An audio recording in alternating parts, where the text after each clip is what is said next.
आता भगवंताच्या अवताराबद्दल सांगायचं आहे. त्याच्या आधी एकाने प्रश्न विचारला तो फार मार्मिक आहे. ज्ञानेश्वर महाराजांनी इंग्लिश मध्ये म्हणून ही let the cat out of the bag.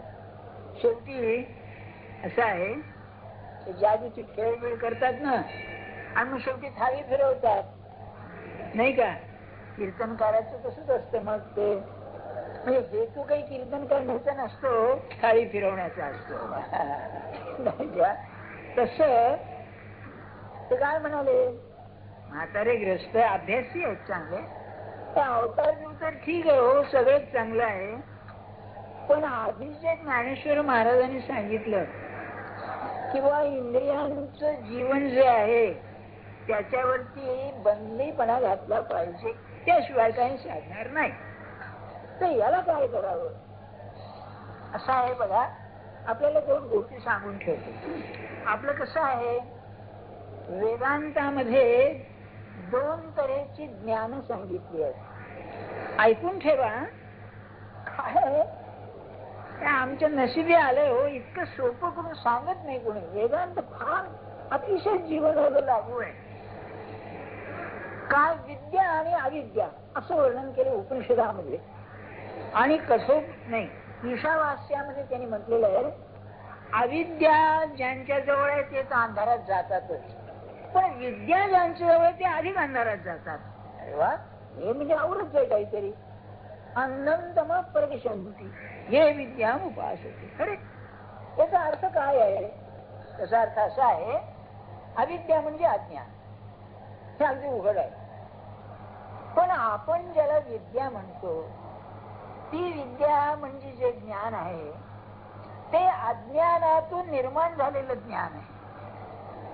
तर तुम्ही म्हणाले काय बुवा, अज्ञान म्हणायचं आणि त्यातून ज्ञान. ज्ञानाचे तीन प्रकार आहेत. एक ज्ञान, तो प्रश्नच नाही. ज्ञानाचे लक्षण काय? वस्तू याथात्म्यम, जशी वस्तू आहे तशी ती दिसणं, याचं नाव ज्ञान आहे ना. ट्रूथ ऍज इट इज, सद्वस्तू जी आहे ती जशी आहे तसं कळणं, याचं नाव ज्ञान. बरोबर आहे, उघड आहे. दुसरं अज्ञान, बरोबर त्याच्या उलट, म्हणजे अभाव नाही. तर वस्तू नाहीच, वस्तूची जाणीवच नाही, ते अज्ञान. पण तिसरं ज्ञान जे आहे ना ते विपरीत ज्ञान आहे. वस्तू जशी नाही तशी दिसणं, याचं नाव विपरीत ज्ञान.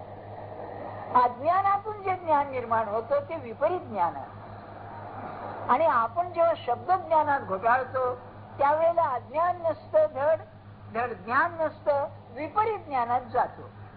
बरं का? उदाहरण घ्या, गमतीचं उदाहरण महाराजांनीच दिलेलं आहे म्हणून सांगायला हरकत नाही. सुंदर उदाहरण आहे. एका माणसाला एकुलता एक मुलगा, शिकला बिकला चांगला, प्रकृती चांगली, बक्षिसं पुष्कळ मिळवली, म्हणाले मोठी नोकरी लागली, सगळं बरं, स्वतंत्र बंगला राहिला. आता महाराज काही गाडी होते म्हणले नाही, जुन्या काळची गोष्ट आहे ती. बरं का? असं सगळं होतं. तेव्हा त्याला मुलगी पाहिजे, तर त्यात म्हणाले दोन मुली आल्या, इतर आल्या, त्यात दोन पसंत पडल्या. तर एक दिसायला सुंदर होती, शिकलेली होती, दुसरी दिसायला साधी होती, शिकलेली होती. याने पहिली केली म्हणाली. त्याला विचारलं की अरे तू ती का केली, मग ही का केली नाही? तर त्याने काय सांगितलं, दुधात साखर आहे, शिकलेली आहे आणि सुंदर आहे, दुधात साखर आहे. अरे पण पुढे दूध नासणार आहे, त्याची वाट काय म्हणाले.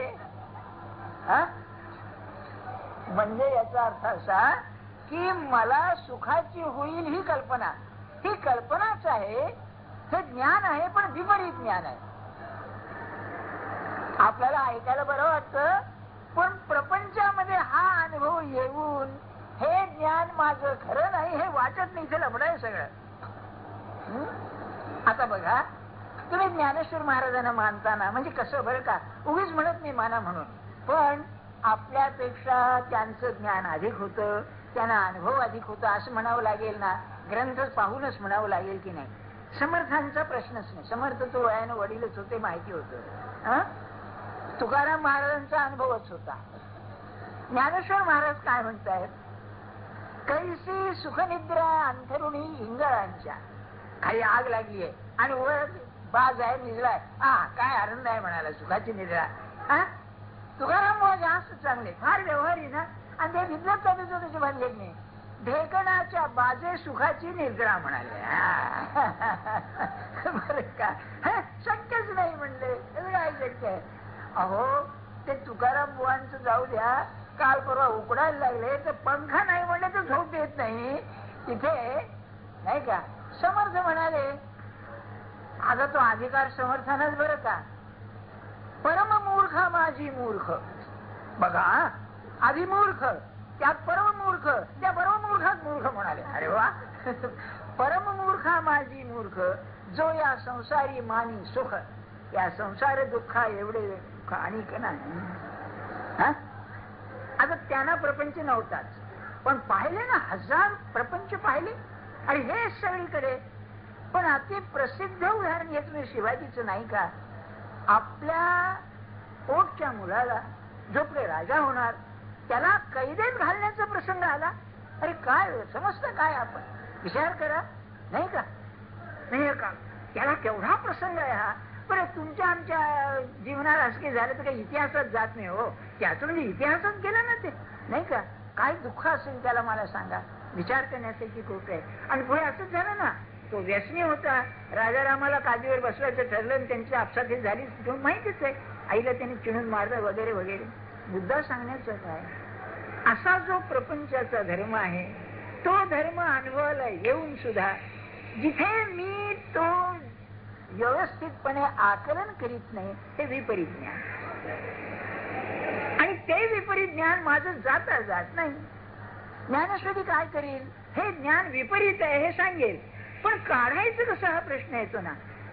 इंद्रियाने मला सुख मिळेल ही जी माझी ठाम कल्पना आहे ती काढल्याशिवाय हे नाही. साधी गोष्ट आहे, तुम्हाला जर परीक्षेला बसायचं असेल, तुम्ही खाणं पिणं आवडतं आपलं, तुमचं काय टीव्ही म्हणा, सिनेमा आवडता की नाही, कारण त्याला महत्व आहे ना. म्हणजे इंद्रिय आवरायला पाहिजे एका ध्येयाकरता, हे जाणीव आहे माणसाला. पण हे कायमचं आवरलं तर सुख लागेल ही काही जाणीव येत नाही.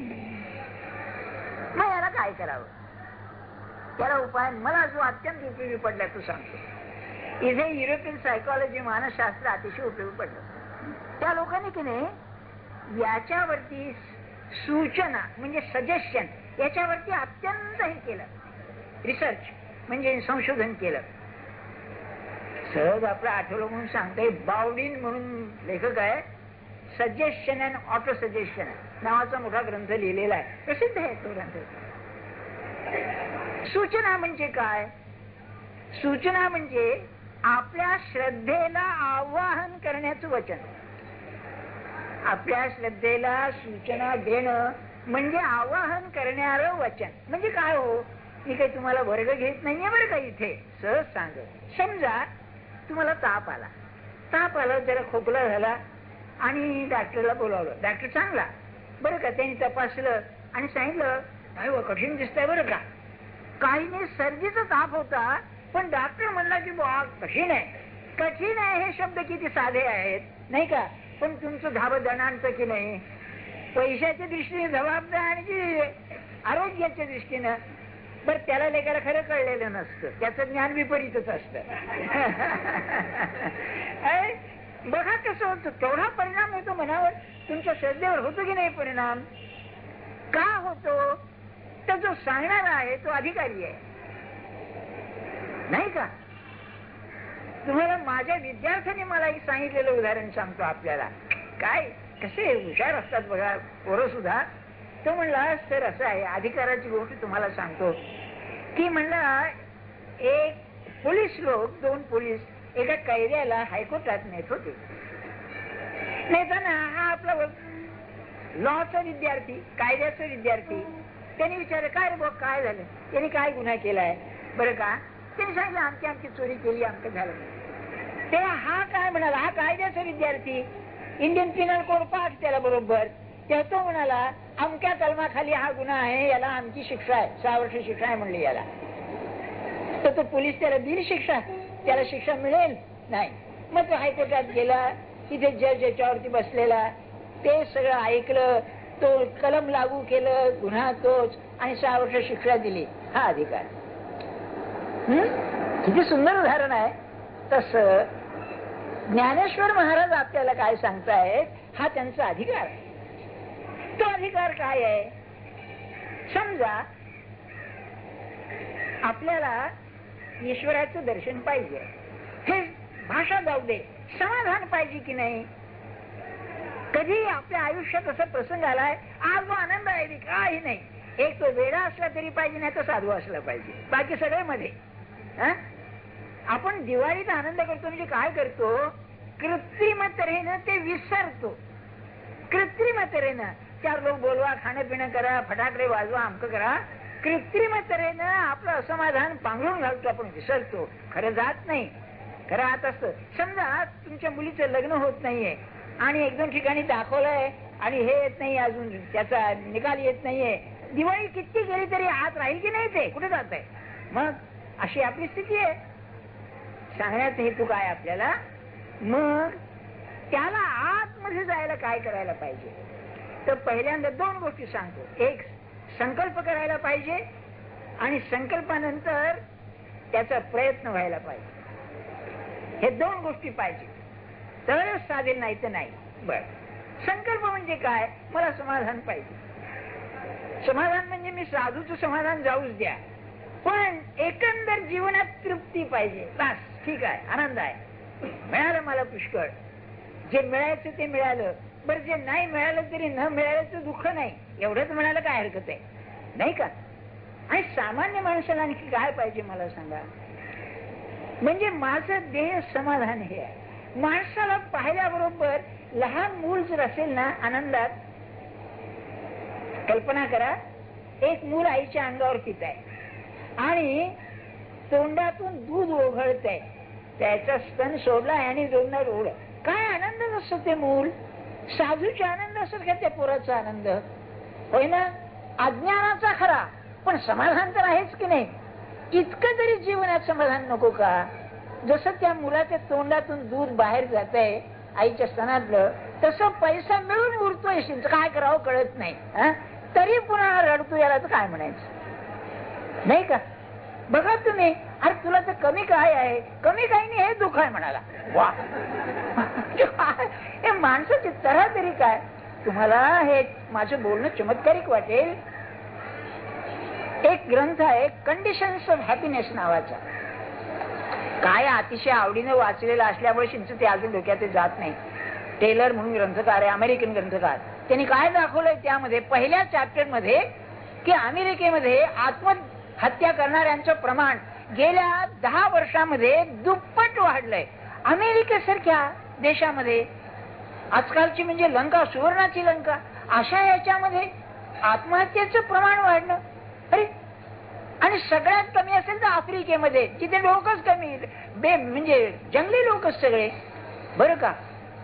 तिथे असं त्याने वर्णन केले, काही तिथल्या टोळ्या अशा आहेत की जेव्हा पाऊस ओसरतो त्यावेळेला नदीमध्ये, नदीच्या काठी जी माती साचते ती माती खाऊन राहणारे लोक आहेत. पण मजेच आहेत, पोरं बाळ होतं, आनंदाच आहे. आणि हे जो उलट बघा, त्यांनी कारण काय दिले ते ऐकण्यासारखं आहे फार. इतके भोग भोगून झाले, आता भोगायला काही उरलं नाही, म्हणून निराश येऊन त्याच्या पोटी आत्महत्या आहे. काय चमत्कार आहे? मग माझ्या म्हणण्यात हेतू काय? माझं ध्येय समाधान आहे. हा, आपल्याला पाहिजे त्याची धडपड करावीच ना, काय करू नये, मला पाहिजे, पण ते मिळाल्यानंतर तिथे थांबलं पाहिजे की पुरे, आता मिळालं ना, आता नको, याच्या पलीकडे नाही, अशी एक मर्यादा आपण ठरवा. ती मर्यादा कशी ठरवता येईल? माझ्या मनाचं समाधान झालं की चाल, माझं ध्येय मिळालं मला, हे त्यातलं आहे. मग एखाद्याला आधी मिळेल नंतर मिळेल, समाधान मिळण्याशी कारण आमकं मिळालं नाही म्हणून मला समाधान नाही, हे उरणारच नाही, नाही का? आता हे ध्येय ठरलं, हा संकल्प. संकल्प म्हणजे कसा की मनाने एकदा ते ठरवलं, त्याला इंग्लिशमध्ये टार्गेट म्हणतात, हा तिथे जायचंय, ते ठरलं आपलं. पण त्याच्याकरता जो मार्ग आहे त्याचं आचरण केलं पाहिजे. तो काय आहे? तो असा, समजा आपल्या घरात एक कार्य आहे, त्या घरामध्ये 2-3 मुलं बाळ आहेत, बायको आहे, आणखी एखाद दुसरं नातेवाईक आहे. या सगळ्यांनी जर मला सहकार्य दिलं तर मला कार्य नीट करता येईल, नाही का? उघडच आहे.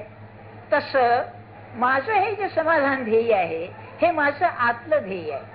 म्हणजे माझं शरीर, माझं मन, माझ्या वासना, माझ्या कल्पना, माझे विचार, ही जी काही घरातली मंडळी आहेत ही सगळी मला अनुकूल पाहिजे. आलं लक्षात ना आपल्या? हा गोतावळा माझा असा आहे. भगवंतानी शब्द कसा, आपला श्लोक अर्जुनाने श्लोक कसा घातलाय? अथकेन प्रयुक्तोयम पापम चरति पुरुषः. भगवंताला विचारतोय अर्जुन, अरे कोण मला त्या पापामध्ये ढकलतो, जबरदस्तीनं करायला लावतो? असं आहे ना. एक उदाहरण घ्या की आपल्याला कामवासना जागृत झाली तर कामवासनेचं जे केंद्र आहे त्याच्या भोवती विचार फिरायला लागतात आणि पहिल्यांदा अनावर नसतं, मग पुढे अनावर होऊन जातं. असं प्रत्येक ठिकाणी लोभ ठेवला काय, कामवासना काय, रागाचं काय, असं ते वाढत जातं. मग याला उपाय काय? मुद्दा तिथे आहे, ते सजेशन, सूचना सांगितली तिथे आहे. समजा असं मनाची खळबळ झाली किंवा असं असं आहे, आपण आपल्या मनाला अशी सूचना द्यावी, त्याला ऑटो सजेशन म्हणतात, की अरे हे बरोबर आहे का बघ. तू आपल्या मनाला म्हणावं, हे बरोबर आहे का बघ, तिकडे जायचंय ना, मग त्याच्या हे उलट आहे, तू मला खाली का खेचतोस, मी तुझी प्रार्थना करतो, मला सांभाळ बाबा. याला ऑटो सजेशन म्हणतात. बरं का? आपणच आपल्याला सूचना द्यायची. ती कशी की एक प्रकारे प्रार्थनाच आहे ती. नाही, माझ्या मनाची मी प्रार्थना केली तर बरोबर होईल. ही कल्पना मला का सुचली? तुकाराम महाराज म्हणाले, मन करा रे प्रसन्न सर्व सिद्धीचे कारण. माझं मन मला प्रसन्न करताच येत नाही. ते माझ्यावर प्रसन्न नाहीच आहे, दिसतच आहे हो, पण मी त्याला प्रसन्न करायला गेलो तर काय अडचण येणार आहे? म्हणजे आपण मराठीत म्हणतो त्याच्या दाढीला हात लावला तसं अनोखी धरून म्हणा, म्हणा ऐक बाबा, काय हे असं चाललंय खरं, याच्यात माझं अनहित आहे आणि तुलाही समाधान नाही. अशी जर आपण आपल्या मनाशी संवाद केला तर खरंच तरी तशी विचारांची प्रार्थना करावी. अरे तुम्ही काय भरकटता विनाकारण, नाही का? भरकटता विनाकारण म्हणजे एका आमच्या विद्यार्थिनीने सांगितलं, लग्न ठरलं तिचं, सरला सांगायला आली, सर माझं लग्न ठरलं. तर मी म्हणलं आता परीक्षा जवळ आली आहे, 2 महिने आहेत, अभ्यास कसं काय होणार? सहज विचारच्या डोक्यात विचार काय असतात, मग आपलं ते असं घर असेल, इतकी एरिया त्याची आहे, आणि मग कार्पेट एरिया नामकन तमकन ते सगळं बरोबर, आणि मग घरात फ्रीज असेल, अमको असेल, तमको असेल, आणि मग तिने आपले विनोद केला त्यात.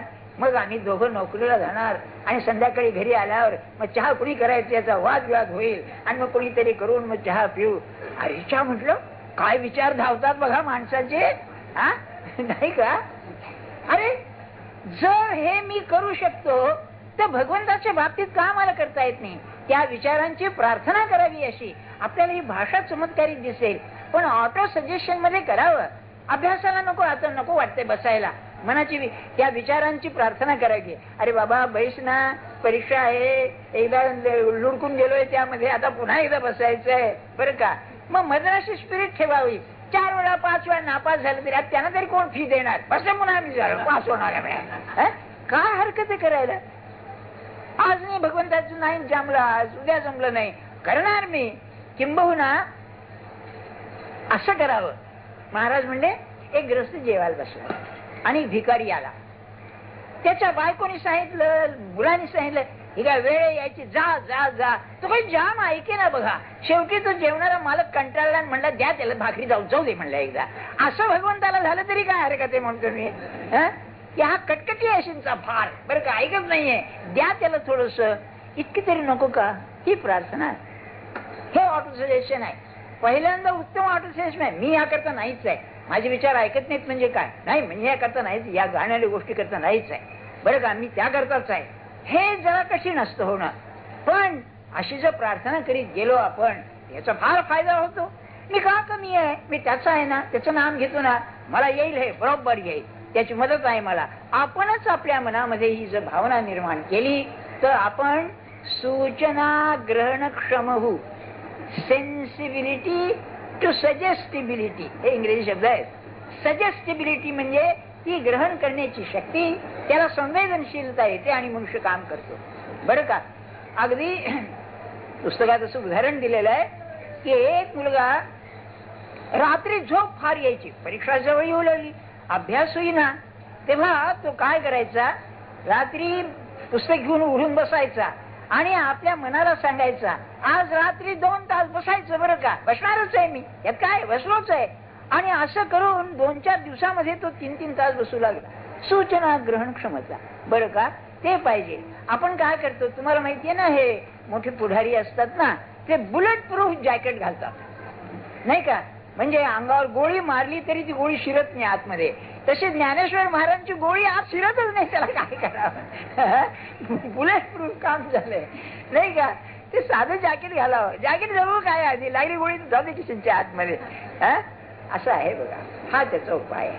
आता मागच्या रविवारी काय आपला विषय झाला, भगवान काय म्हणाले की तू, बरं का, भक्तोसी मे सखाचेती रहस्यम हेतु, तू माझा मित्र आहेस, तू माझा सखा आहेस, तेव्हा तुला मी हे सांगतो. अरविंदांचं एक वाक्य फार अप्रतिम आहे. म्हणाले सूर्य उगवलाय आणि तुमची खिडकी बंद आहे तर प्रकाशात येणार नाही. तसं म्हणाले अगदी मोठा मोठा गुरु असला आणि त्यांनी तुम्हाला सांगितलं जो पण खिडकी उघडलेली नाही तो पण आत येत नाही. याचा अर्थ असा की मी ते सांगत असताना माझी जर सूचना ग्रहण क्षमता नसेल तर ते पालथ्या घागरीवर पाणी. तुकाराम महाराज आपण पालथे घागरी घातले जीवन न धरीच जाणतेही त्याला. म्हणजे ऐकणाऱ्यावर परिणाम का होत नाही सांगताना हा एक दृष्टांत. दुसरा म्हणाले कुचर मूग नयेची पाका. हे मूग असतात ना त्यात कुचर असतात काही, किती शिजवा ते तसे दात मोडतील तुमचे आणि नकली असले तर नक्की मोडतील असे. म्हणजे तो आत घेतच नाही. म्हणून ज्ञानेश्वर महाराजांनी cat out of the bag, थोडा विवेक पाहिजे, थोडं वैराग्य पाहिजे. वैराग्य म्हणजे आपली कल्पना फार चमत्कारिक आहे, जो की नाही खाणं पिणे वेळ वाकडं करतो किंवा उगीच बंड करतो त्याच नाही. नाही, वैराग्य म्हणजे आतून त्याची ही सुटली पाहिजे, आतून, बरं का, आतून त्याची वासना सुटण्याचं नाव वैराग्य. म्हणजे आपलं जे ध्येय आहे त्याकरता मायनर बाकीच्या गोष्टी आहेत त्या टाळणं हे वैराग्य. सांगण्याचा हेतू आपल्याला एवढाच, हे कशा करता सगळं की तुला जर समाधान पाहिजे असेल तर ते समाधान तुला मिळवण्यासाठी एक मनाची विशिष्ट अवस्था तयार करायला पाहिजे. म्हणून भगवंतांनी सांगितलं तू माझा मित्र आहेस, तू अमका आहेस, तू तमका आहेस. याला की नाही रिसेप्टिव्हिटी असं म्हणतात, बरं का. हे इंग्लिश शब्द मी का सांगतोय तुम्हाला, भगवद्गीता आजपर्यंत का टिकली आहे, माणूस म्हणून जो आहे त्या माणसाचा स्वभाव माणूस की जोपर्यंत आहे तो पण हे कधी मागे पडायचं नाही. अलीकडे हा इतक्या आता संशोधन झाल्यामुळे आपण असं सांगू शकतो, ते खरंच आहे नाही का. अहो वर्गामध्ये सुद्धा तुम्ही पाहताना की तो जर ऐकण्याच्या वृत्तीमध्ये नसेल किती तुम्ही डोकं फोडा, जायचंच नाही ते. म्हणून ऐकण्याची जी वृत्ती पाहिजे ती आहे. काय तुम्हाला एक उदाहरण सांगतो. राधाकृष्णनचा एक रिपोर्ट आहे, एज्युकेशन रिपोर्ट म्हणून, 2 व्हॉल्यूम आहेत मोठे. ते व्हाईस प्रेसिडेंट असताना एज्युकेशन कमिटीचे चेअरमन होते तेव्हा त्यांनी तो छापलेला आहे. त्यात असं वर्णन केलेलं आहे की वर्गामध्ये शिकवण्याच्या आधी त्या विद्यार्थ्यांचं मन सूचना ग्रहण करण्याला योग्य असं करावं, बरं का. त्यात काय करावं म्हणाले, प्रार्थना करावी. आता शाळेत प्रार्थना चालतात ते निराळ, बरं का, बंडच आहे ते, उगीच काहीतरी त्यात काहीच नाही. पण प्रार्थना करावी म्हणजे म्हणले ते मन असं तयार होतं. मी म्हणलं आपण प्रयोग तरी करून पाहू. माझ्या क्लासमध्ये 20-25 मुलं असायची आणि सगळ्या तऱ्हेची, निरनिराळ्या तऱ्हेची. तेव्हा मी काय म्हटलं त्यांना, आपण 5 मिनिटं वर्ग सुरू झाल्यानंतर तुम्ही शांत डोळे झाकून बसा आणि तुमच्या देवतेचं चिंतन करा. त्यात एक जीव मुलगा निघाला. तो म्हणला सर आम्ही देव मानित, म्हणजे असं साकार देव मानित नाही. तर म्हणलं असं करावं, मनात काही विचारच येऊ देऊ नये असं करावं, व्हेकंट माइंड, बरं का. काही विचार नाही, आला की बाजूला सरायचं, आला की बाजूला सरायचं. त्यांनी विचारलं हे कसं काय करावं.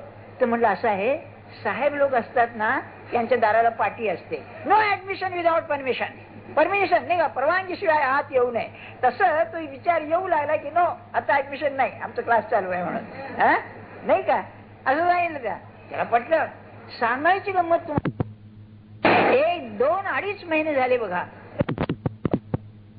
असायचे. कधी मानसशास्त्र असे, कधी तत्वज्ञानाचा इतिहास असे, ह्या चौघांनी की आमची काम करण्याची शक्ती वाढली ऑफिस मधली. हे बघा म्हणजे नाही का किती लक्षात घेण्यासारखं आहे.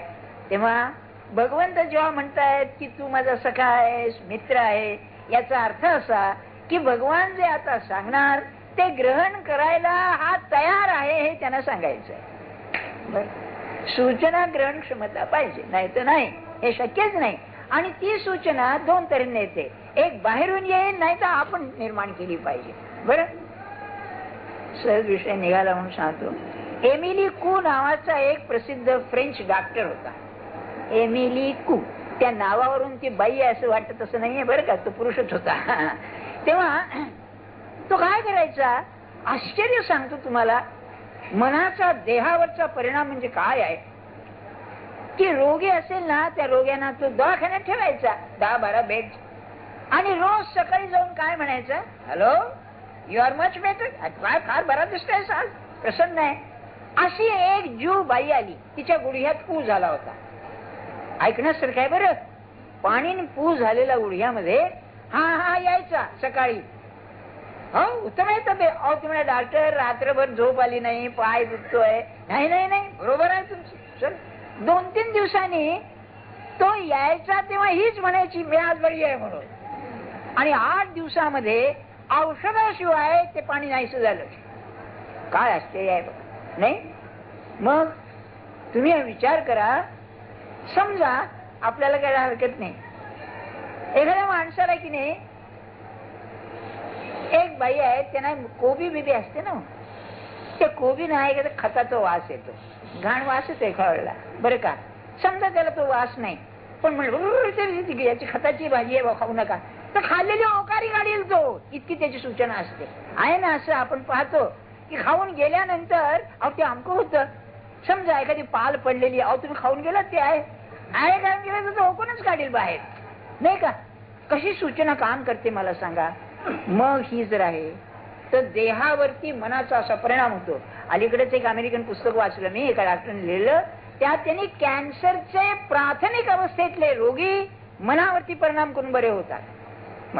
पुढे काय होतं, पुढे शरीर त्यांनी व्यापल्यानंतर ते रामकृष्णांच्या सारखे त्यांना त्याचं भानच नसतं. मुळी काय असलं तर असलं, नसलं असलं, त्यांच्या मनावरती त्याचा परिणामच होत नाही, नाही का.